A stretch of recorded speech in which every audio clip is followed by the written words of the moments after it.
হযরত শাহজালাল আন্তর্জাতিক বিমানবন্দরে এসে পৌঁছেছেন বিশ্বজয়ী কোরআন হাফেজ আনাস বিন আতিক। তিনি এই মুহূর্তে হযরত শাহজালাল আন্তর্জাতিক বিমানবন্দরের ঠিক যে মূল গেটটি রয়েছে টার্মিনাল 2 এর, সেখান থেকে কিন্তু তিনি ভিতর থেকে আসেন। তার সঙ্গে আমরা দেখছি তার মাদ্রাসার শিক্ষক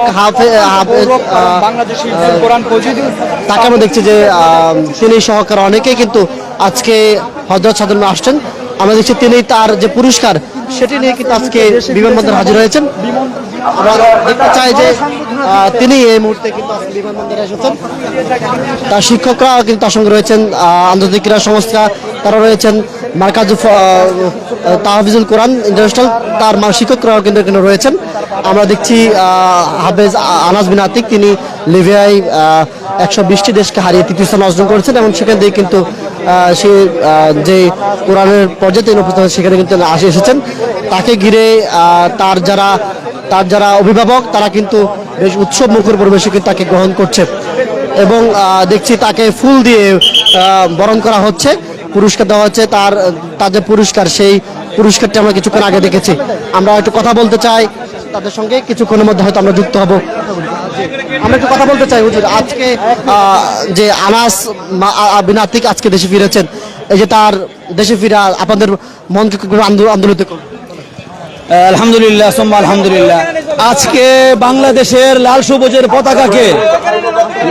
সবুজের পতাকাকে সে সারা বিশ্বের কাছে তুলে ধরতে সক্ষম হয়েছে। এটা কোনো সাধারণ বিষয় না।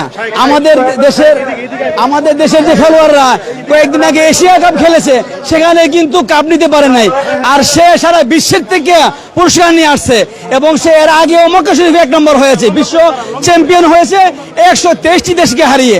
আমি সর্বপ্রথম শাহ সাইফুল্লাহ মাদানী সাহেবকে ধন্যবাদ দেই যে তিনি যেভাবে বাছাই করেছেন এই বাছাইটি সঠিক ছিল।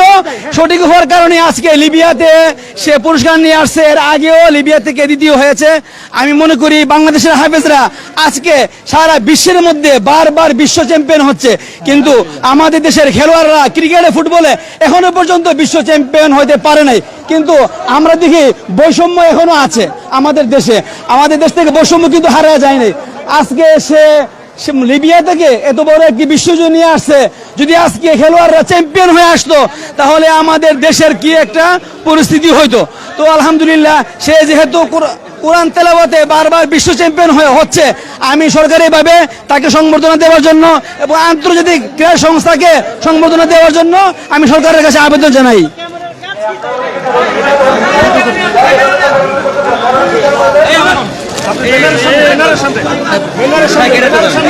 আমরা দেখছি এখানে তার যে ওস্তাদ ফুলের সুবিধা দেওয়া হচ্ছে, পাশাপাশি তাকেও কিন্তু এখানে দেওয়া হচ্ছে। আমরা একটু দেখছি যে আনাস বিন আতিকের ওস্তাদরা এখানে রয়েছেন এবং তিনি কিছুক্ষণ আগে আমাদেরকে যেমনটি বলেছেন যে হাফেজ আনাস দেশে ফিরেছেন, দেশে ফিরে তিনি বিশ্বজয় করেছেন, সে দৃশ্যটি তিনি বলেছেন। এবং আজকে আনাস বিশ্বজয় করেছেন লিবিয়ায়, তিনি যে প্রতিযোগিতায় অংশগ্রহণ করেন সেখানেও কিন্তু সেখানে 120 দেশের 75 জন প্রতিযোগী অংশগ্রহণ করেছে, সেখানে 18 জন প্রতিযোগী কিন্তু সর্বপর্যায়ে তিনি বিজয় হন এবং তাকে ঘিরে কিন্তু তার মাদ্রাসা শিক্ষার্থী কিন্তু উৎসব করছেন। আমরা দেখছি হাফেজ আনাস আজকে এখানে কথা বলবেন এবং তার সকলে উপস্থিত রয়েছেন।